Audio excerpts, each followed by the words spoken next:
Кога јадеме, нели, нормално е шекерот во крвта да почне да се крева. Тоа е природниот процес и веднаш него го следи покачување на инсулинот. Значи прво ќе се покачи шекерот во крвта и веднаш потоа инсулинот со една јасна цел.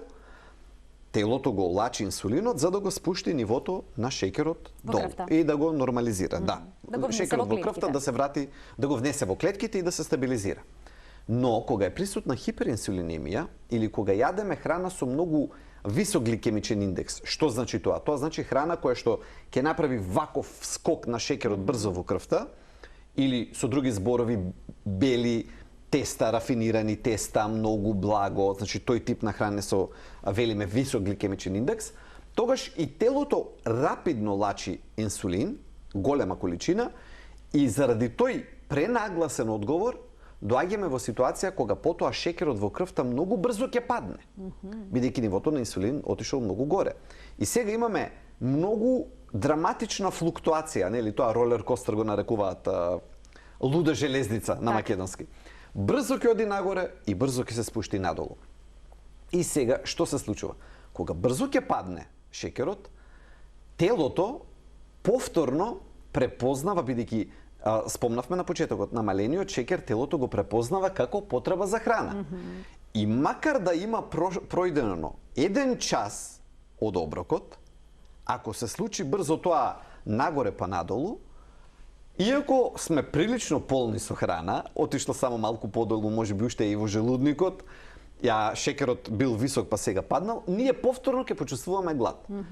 Кај многумина ова го објаснува феноменот на потребата за благо после пријадување. После пријадување. Ке речат се пријадов и повторно сум гладен, ми треба нешто благо. И ми треба нешто благо. Десерт. И некогаш е навика само, а некогаш е вистински ваков биолошки механизам кој што ги тера луѓето повторно да јадат.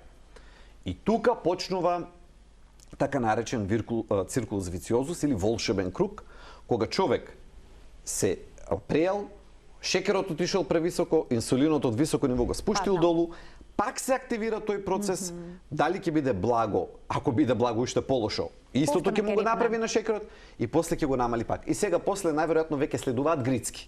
Оти не може сега човек да седне пак да руча, ниту пак му е пријатно сега пак со благо да продолжи, и сега за 1 час потребата за храна и тогаш овој механизам објаснува како некои луѓе постојано се наоѓаат во текот на денот. Постојано се гладни. Постојано се гладни. Од друга страна, телесната тежина е висока. Значи не е дека е ниска.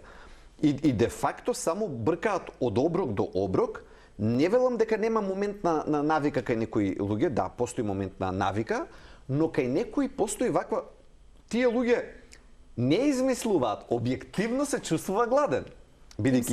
Им се јаде, бидејќи тие варијации на шекерот горе-долу го прават тоа. Мозокот реагира едноставно на самата флуктуација на шекерот. Не дека нема доволно калории во стомакот или во телото, а истовремено се таложи и се таложи. Затоа убаво го поврзавте инсулинот со гладот и цела таа шема која што води од на почеток само една зголемена телесна тежина према кон хиперинсулинемија, предијабет, па и дијабет. Ако не се прекине тој циклус, ова вака продолжува. Интересно е дека кога на пример ќе почнат луѓе со овие промени. И сега на почетокот да, има криза. Значи нормално.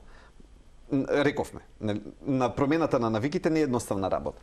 Меѓутоа многу пати интересно ми е дека пациенти ќе го коментираат токму овој ефект, ќе кажат ми се изгуби потребата од благо. Всушност ова е тоа што се случило. Значи не е дека тука збориме кај што немало навик. Туку кај што одговарале само на тоа телото што им го барало. И на вистина се изгубила потребата од благо, бидејќи флуктуациите не се повеќе така не се така рапидни. Не се така едноставно шекерот се крева, се спушта, се крева, се спушта. Меѓутоа не оди нагло нагоре и надолу. И затоа јас им го објаснувам тоа што е механизам. Ова е тоа кое што човек го препознава како ми се изгуби потребата од благо.